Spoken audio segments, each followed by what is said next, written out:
اهلا بيك مصر المحروسه.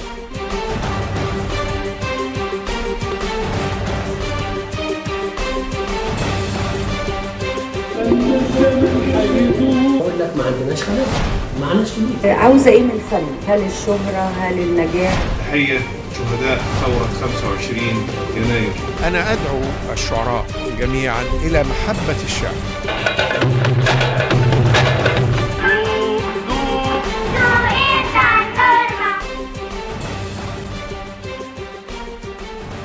أنا ليا سؤالين، السؤال الأول ليه علاقة بفكرة الجماعة الثقافية، حضرتك كررت الكلمة دي حوالي 3 أو 4 مرات. 15 مرة أو 15 مرة، يعني اتكررت كتير، معنى كده إن حضرتك بتعود بصورة أو بأخرى على الجماعة الثقافية في مصر، لكن المتابع للمشهد بيقدر يقول إنه الجماعة الثقافية ما تقدرش تقول جماعة ثقافية، أنت عندك يعني عند حضرتك ناس بعيد شايفين إن وزارة الثقافة دول يعني دي الحظيرة اللي أنا عمري ما هدخل فيها. وعندي ناس مش معترفه اصلا يعني ايه اصلا وزاره الثقافه ما ينفعش، وعندي ناس معروفين ان هم طول الوقت مع وزاره الثقافه ومتابعينها وبيحبوها وبيجوها وبيقدموا فيها مجهود. السؤال رقم 2 ليه علاقه بالشباب. انا يعني سؤالي هطرحه من منطلق موقف او موضوع او كنت بعمله وشفت مجموعه من الشباب عايزين يعملوا مؤتمر للشعراء الشباب اللي كتبوا حاجه عن ثورة 25 يناير، لفوا على كل المراكز الثقافية اللي ممكن تتيح لهم مسرح، راحوا صندوق التربية الثقافية، راحوا يعني جم تقريبا المجلس هنا. جم لمين في المجلس؟ يعني أنا لا ما بصي، ده مش دقيق اللي انت بتقوليه. لو حد جالي انا جالي، يعني اللي بيجي لي اللي بيبعت لي اللي بيكلمني في التليفون بفتح له اي مكان في وزاره الثقافه، بس خلي بالك ان لسه الناس حصلت ثوره بس في ناس لسه عايشه فيما قبل الثوره. ظاهره اللي قرفاني جدا ان بلدنا زي ما بيقولوا ان احنا بنمتلك من الرياده الفنيه شوامخ وعمالقه، الا انني افاجئ ببعض ادارات الفرق الفنيه في مثلا الاوبرا. نفاجئ بفرقه هامه اسمها الفرقه القوميه للموسيقى العربيه، بيديرها وبيقودها فنان عربي وليس مصري، وكأن أكاديمية الفنون ومعاهدنا الموسيقية ما فيهاش واحد يستطيع يحل محل الأخ سليم سحاب. ليه دايما الجانب المستقل في الفن عموما في السينما او في المسرح مش معترض بيه شخصيا؟ يعني احنا كان عندنا من افلام انا وزملاتي كنا بنعمل افلام مستقله وبنحارب بيها تجاريا انها تظهر في التاريخ. ده مش معترض بيه. في جانب عندنا المركز القومي للسينما ده علشان اخش انا نفسي واقدم فيه بروجكت او مشروع بعاني من الروتين اللي موجود جوه. يعني عشان اخش واقدم مشروع وينتج بعاني فيه من الروتين، غير كده وكده بخش تحت طائله الرقابه. ما بقاش عندي الحريه الكامله ان انا اعمل اللي انا عايزه او ان انا اشارك في مرضنا، مع ان احنا لو جينا نبص على كل المشاريع المستقله هي اللي بتسافر وهي اللي بتاخد جوائز وهي اللي بتشكل شكل مصر برضه، بعيدا عن الجهات اللي عندنا اللي هي ممكن المفروض ان هي اللي تشيلنا وهي اللي توفر لنا كل حاجه، ما بنلاقيش ده. موضوع الرقابه ان السينما مستقله او مش مستقله، القانون بينطبق على اي سينما. يعني هي المشكله ان الناس تصورت ان طبعا هي الكاميرا الديجيتال والاشكال الاسهل في التصوير خلت في امكانيه لكسر حواجز الرقابه، اللي نتمنى ان احنا نكسرها اكثر واكثر، بس القانون ما زال موجود.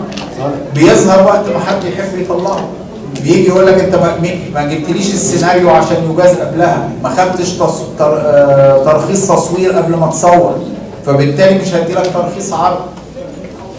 يعني ده مشاكل خاصه ان القانون ما زال موجود، قانون الرقابه.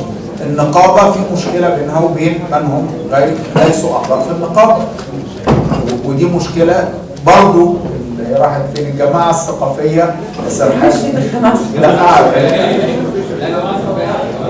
الجماعه الثقافيه لازم تحلها، لازم نتناقش مع بعض المبدعين النقابيين والمبدعين من خارج اعضاء النقابه واعضاء يعني في قصه، في مشكله في الموضوع ده محتاجه ان احنا نتناقش ونحلها. انا ليا راي وقلته قبل كده في الموضوع، بس في النهايه في قوانين ما زالت قائمه، وعشان نغيرها لازم يبقى في اقناع للمجتمع وللسلطه التشريعيه اللي هتغير القوانين، او صراع قضائي قانوني. بس لو عندكم افلام مستقله هاتوها مركز الابداع، هو عاوزين تعملوا مهرجان، عاوزين تعملوا اسبوع وراح ممكن.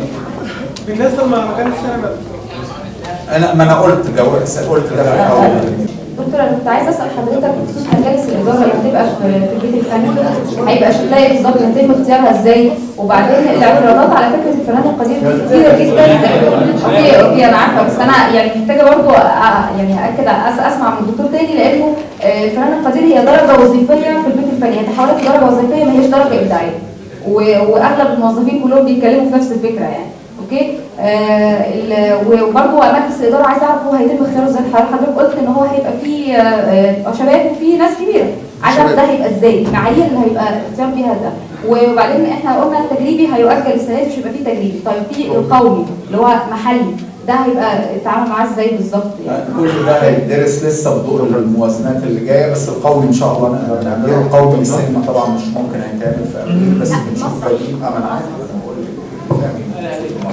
الموضوع. انا اتناقشت مع اكثر من 100 فنان في البيت الفني قبل ما يتخذ القرار، فمش ممكن كل واحد او كل مجموعه هتفكر في فكره يعني ده مناقشات استمر من تاني يوم